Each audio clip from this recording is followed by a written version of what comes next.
Well, sebetulnya nggak hanya Face App ya, tapi aplikasi apapun juga harus hati-hati dalam penggunaannya. Nah, untuk membahas hal ini sudah bergabung bersama kami ada Ruby Alamsyah, CEO Digital Forensik Indonesia di CNN Indonesia Connected. Kita sapa Mas Ruby, selamat malam.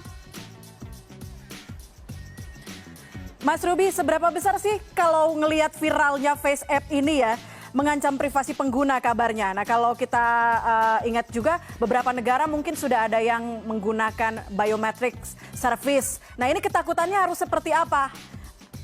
Masyarakat Indonesia, silakan. Ya, jadi kalau kita perhatikan di terms and condition di aplikasi Face App tersebut, itu cukup mengganggu privasi bahwa mereka dengan kita menginstal aplikasinya, mereka dapat mendapatkan izin penuh dari kita untuk menggunakan bagaimanapun foto-foto yang diupload ke server mereka. Nah, sehingga itu kedepannya bisa merugikan ataupun mengganggu privasi para pengguna. Dan kebetulan di Amerika pun juga sudah ada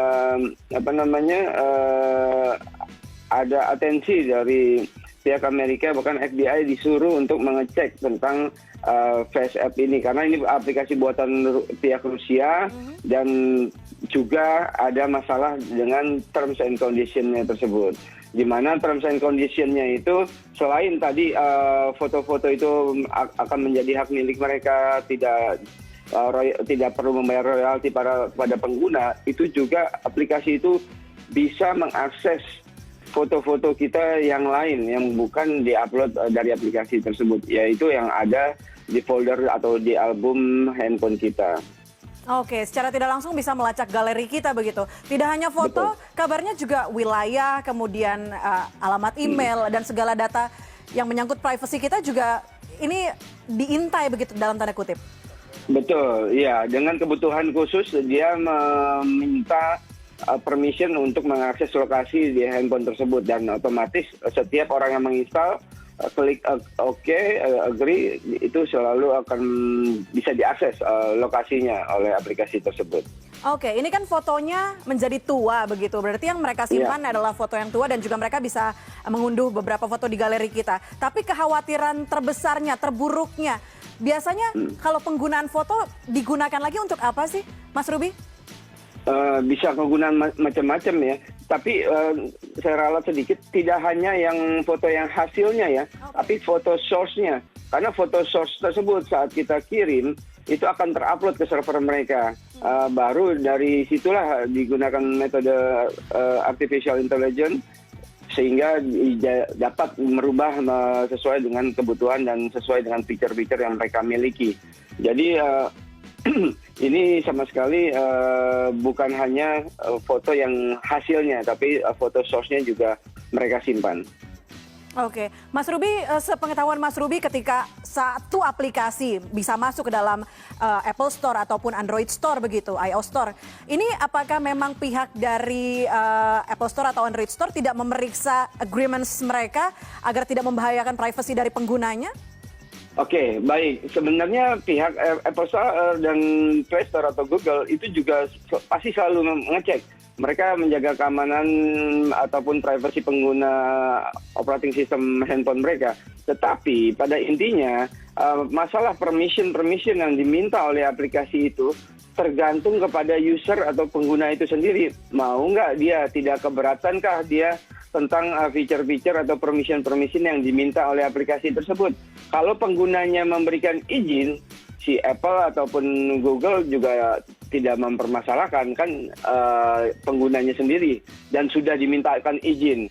Intinya Apple dan Google sudah memberikan fitur keamanan bahwa dia akan menampilkan bahwa aplikasi ini harus menampilkan permission apa saja yang diminta oleh aplikasi tersebut sehingga penggunanya tahu. Nah, pengguna tinggal memutuskan apakah dia setuju tentang permintaan permission tadi, gitu Mbak. Nah, kalau kita ngelihat behaviornya khususnya masyarakat Indonesia yang kayaknya latah banget begitu ya, ada tren ini langsung diikutin tanpa melihat agreements atau permissionsnya.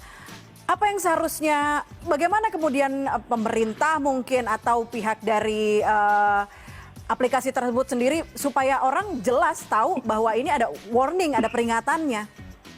Ya, kalau itu sih pemerintah ataupun kementerian mestinya tidak bisa bergerak terlalu jauh, Mbak ya, karena ini sudah jatuh ke di endpoint-nya di end user ataupun pengguna. Nah, pengguna itu yang mestinya selalu bijak. Sebenarnya tidak hanya aplikasi viral seperti FaceApp ini saja. Aplikasi apapun yang kita install mestinya ngecek apakah aplikasi tersebut meminta permission yang kita nyaman, kita sesuai atau tidak. Kalau tidak ya kita batalkan, tidak harus install. Jadi balik lagi masalah permission dari aplikasi ini itu benar-benar hak pilih ataupun diputuskan oleh pengguna. Nah, sehingga menurut saya yang diperlukan adalah sosialisasi terkait masalah terms and condition ataupun privacy setting, permission, sehingga pengguna itu bisa aware bahwa setiap mereka mau menginstal aplikasi, mereka lihat dulu, mereka perhatikan dulu apakah permission ini penting dan diperlukan oleh aplikasi tersebut dan mereka putuskan diizinkan atau tidak. Oke, tapi sudah kepalang tanggung, sudah banyak yang mengunduh, sudah banyak yang ikutan foto, pasang fotonya juga diposting di sosial media lain. Kalau udah terlanjur harus gimana tuh Mas Ruby? Kalau udah terlanjur dan tidak nyaman, menurut saya harus uninstall aplikasinya. Data-data yang sudah terupload mau tidak mau kan sudah merujuk kepada sistem agreement yang sebelumnya. Tetapi bila memang ada dirasakan kekhawatiran privasi yang berlebihan, bisa kontak ke support FaceApp. Oke.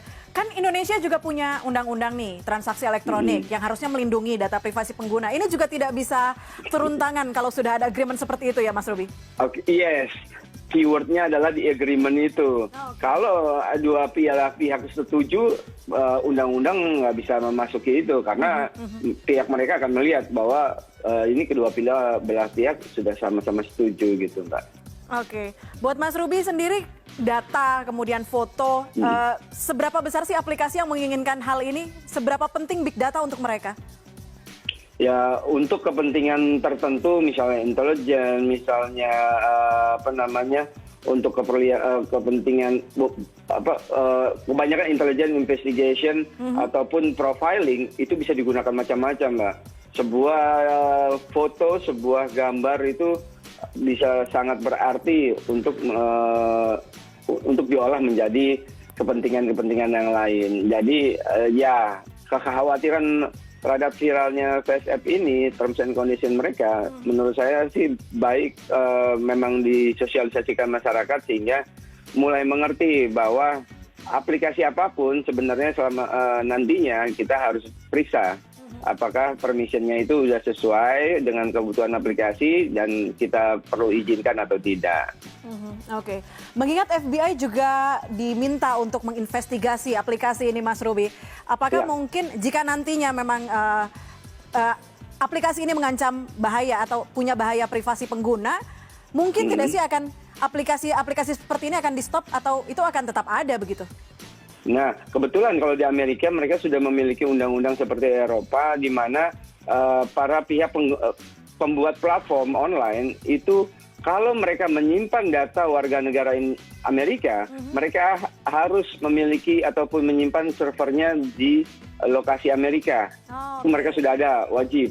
Nah, FBI tinggal mengecek apakah data yang dikirim oleh warga negara mereka menggunakan aplikasi FaceApp tadi disimpan di server yang berada di Amerika atau tidak. Kalau tidak, bisa ditutup oleh Amerika. Oke, begitu. Tergantung kebijakan negara sendiri itu lagi ya. Baik. Betul. Baik, terima kasih banyak Mas Ruby Alamsyah untuk ulasannya mengenai FaceApp ini.